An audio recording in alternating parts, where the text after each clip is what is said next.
Okay. Hi, I am Allison Paige, and this is my LA year one.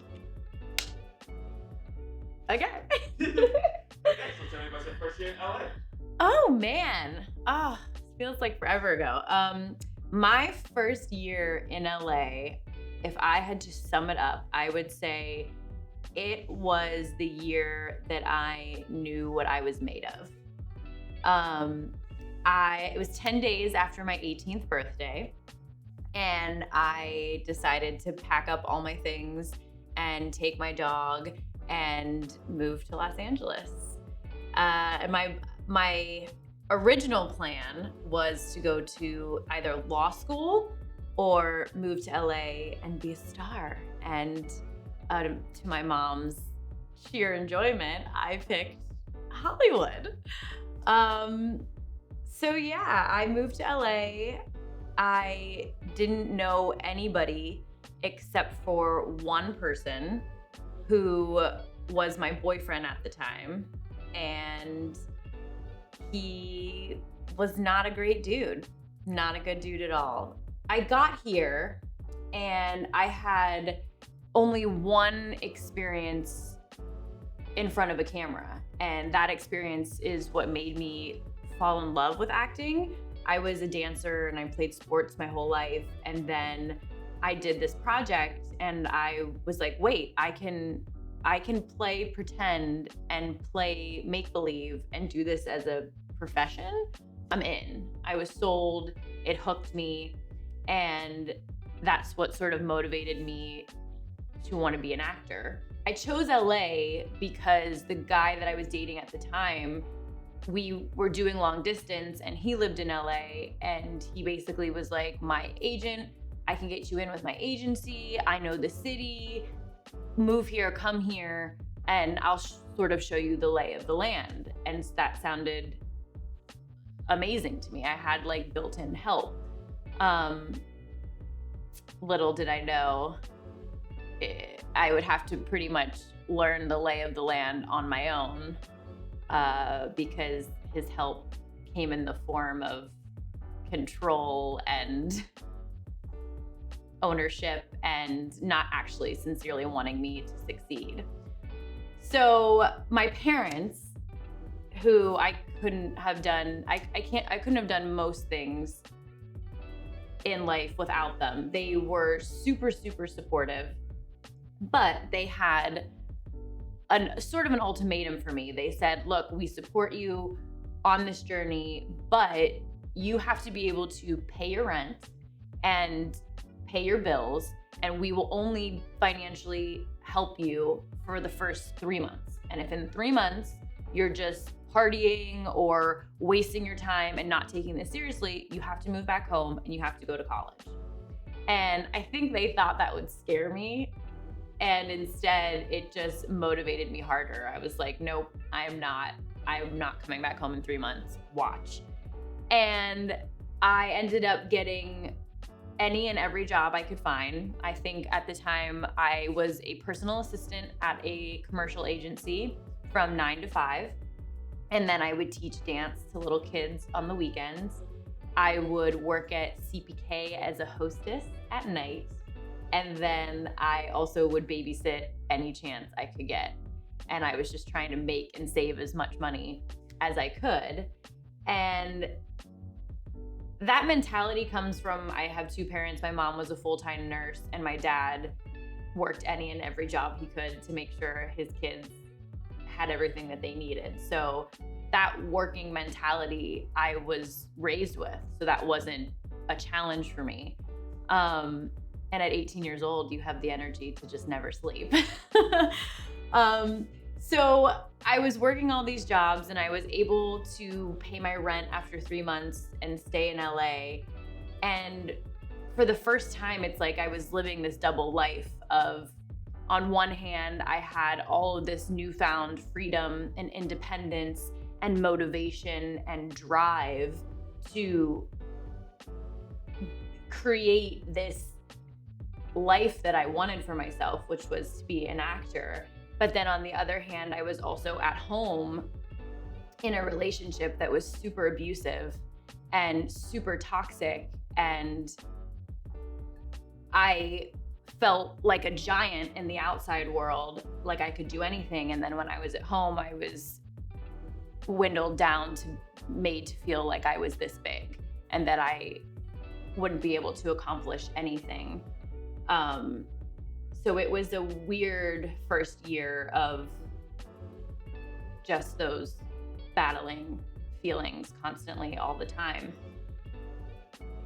I also, at the time, was enrolling myself in every acting school and class that I could afford because I was not naturally a very great actress. I was very green. I didn't know anything about being in front of a camera or being on set.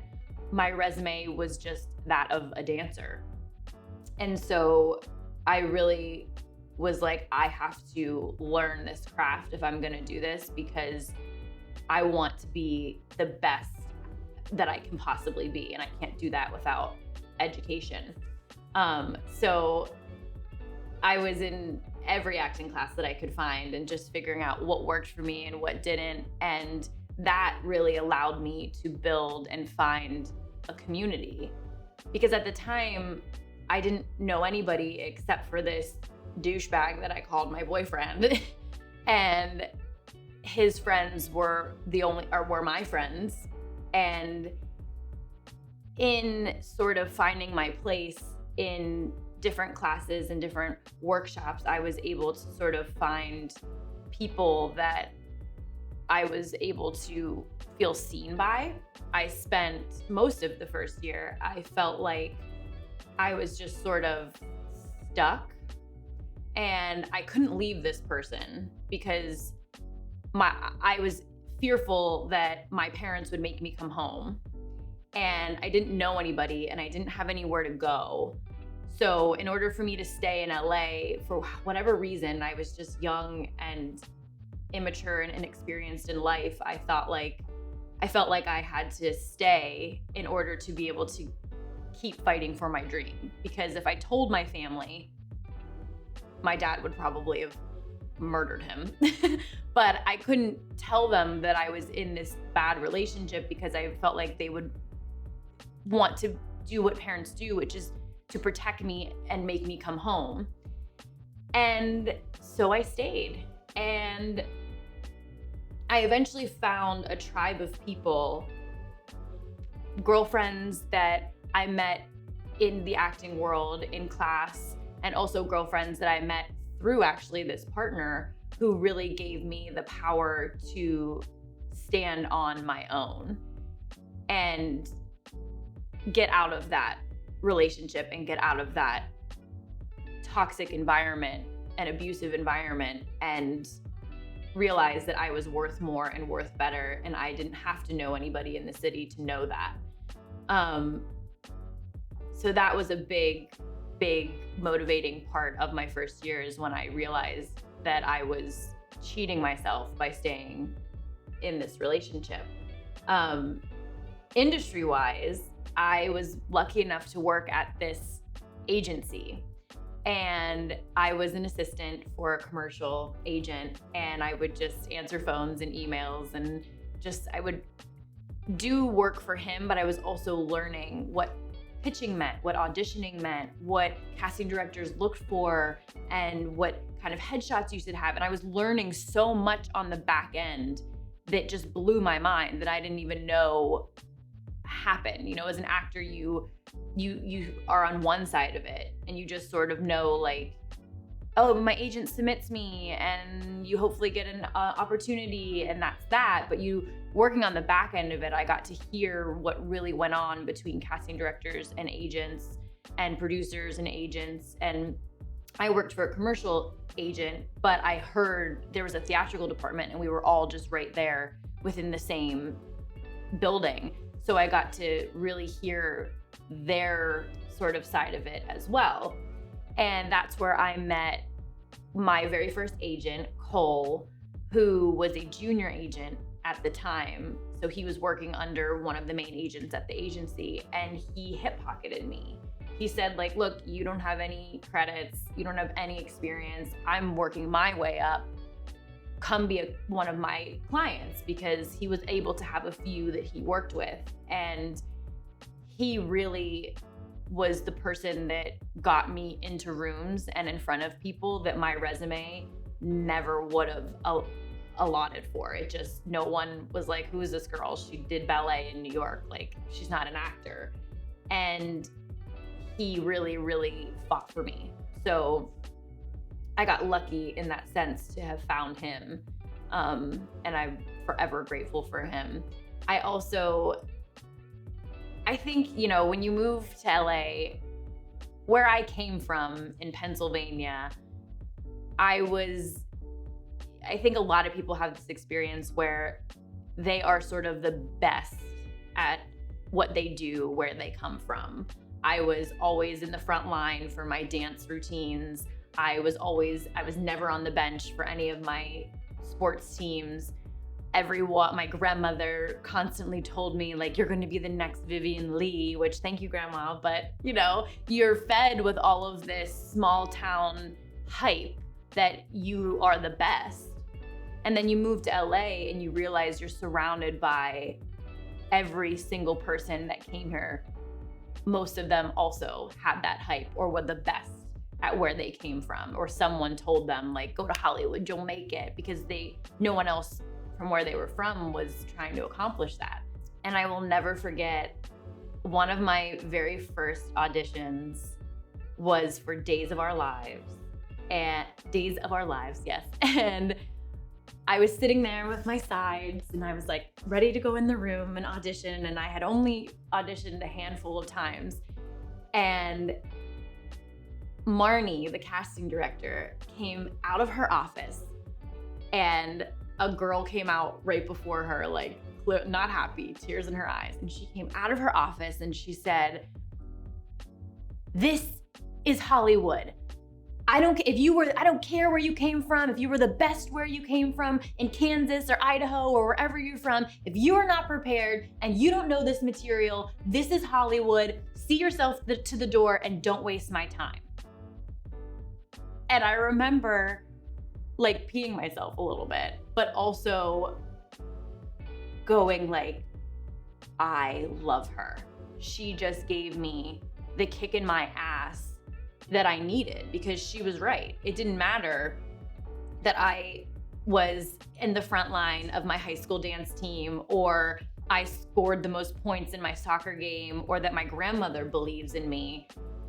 I had to hustle and grind in this city. And it didn't matter who I was, where I came from. I'm here now, and I've got to show the fuck up and be prepared and study this craft and be the best that I can be. So I always thank her for that moment. And she's the first person that gave me my first TV job as a 2-episode guest star on Days of Our Lives. And then later, again, she had faith in me to book me on the same show for another role for almost 80 episodes. And she just always was a champion of mine. So I appreciate her for that. Relationships, you hear all the time, like, it's hard to like meet good people here, and it's hard to get people who are not flaky and there is a lot of that here for sure. What surprised me in a good way though is the relationships that I have been able to cultivate in the casting role, or producers or directors or people that I was just in class with that later on went to go make their own projects. People will remember you if you do good work and are a good human. I truly believe that. If you treat people with respect and you do good work, you can cultivate these relationships, and people will bring you in on their stuff over and over and over again. You might not get the job, but they'll keep fighting for you and keep showing up for you. And I've been able to meet so many casting directors over the years who didn't know me and now really like put their hat in the ring for me on jobs often. And it took time to build that, but it really was pleasantly surprising that, you know, I might not have seen a casting director or this friend for 4 years, and then all of a sudden I get a phone call and they're like, I want to bring you in on this thing. I think you're great, and I want to see what you can do with it. And So I just love at any moment there is opportunity that can be found. My piece of advice for someone that has just moved here or is thinking about moving to LA, don't have a backup plan. I know that sounds crazy to say. And I don't mean if you have something that makes you money, if you have something that pays the bills that is in another facet of a career, fine, understandable. We all need to pay our bills. But if you are going, I'm gonna move to LA and I'm gonna give myself 3 years to make it. And then if not, I'll go to medical school, or if not, I'll be a real estate agent, or another like big major career that would take a lot of time and energy and effort. Then in my opinion, you're already setting yourself up to not succeed as an artist, whether it's in filmmaking, acting, music, whatever it is. So I would encourage you to move here, come here, guns a-blazing, and don't give the fuck up, and grind, and keep focused on that task. And don't have in the back of your mind, well, like I'll just go to med school. It's 3 years. Oh, I'm at year 2. Okay, I said at year 2 if I didn't make it. No. Have goals. Have jumping points in place. Get to a goal. Set another one for yourself. Keep moving that bar forward. Keep climbing that ladder. But don't do yourself a disservice of having that thing in the back of your head going like, oh, well, I can always do this. Then you're already telling yourself that thing that you came here for, you're not going to succeed at. And that is a mentality that I just don't believe will serve you. What am I doing today? Today I'm in the middle of a pandemic. That's what I'm doing today. It has been a weird ass year. I've learned a lot in this year. It has been a necessary year, in my opinion, in so many ways. Right now, industry-wise, I was lucky enough. I had a couple of friends call me up and say, do you want to make a movie in Wyoming? I always say Montana, but it was Wyoming. And I was lucky enough to make a film with some friends in the middle of all of this, which should be coming out soon. They're super quick on the turnaround because what else is anyone doing right now? But no, I'm excited for that. And really during this pandemic, I'm back in class with my mentor, Diana Castle, and it has been my saving grace to really focus on the art and my craft. We have the tendency here, the longer you've been here, to sort of get in that people-pleasing, judgmental side of ourselves, and we can get obsessed with why we didn't book the job. And rejection is something that you should absolutely get comfortable with if you choose moving to LA. You will hear no 1,000 more times than you will hear yes. And over time, I think that can start to cause self-doubt, and that can cause you to judge your own self and compare yourself to everyone around you. I mean, literally, I've been in situations where I'm down to like the last couple girls for a job, and literally what's happening is a comparison game, because they have to. That's part of the biz, but it can really eat away at your soul, especially as a woman. You go like, what did I lack? What do I not have? What did she have over me? And that will kill you. So being in a class that has taught me that it is more important to focus on story, more important to, there is purpose in the story. There is truth in the story, that it is not about me, it is about we in storytelling.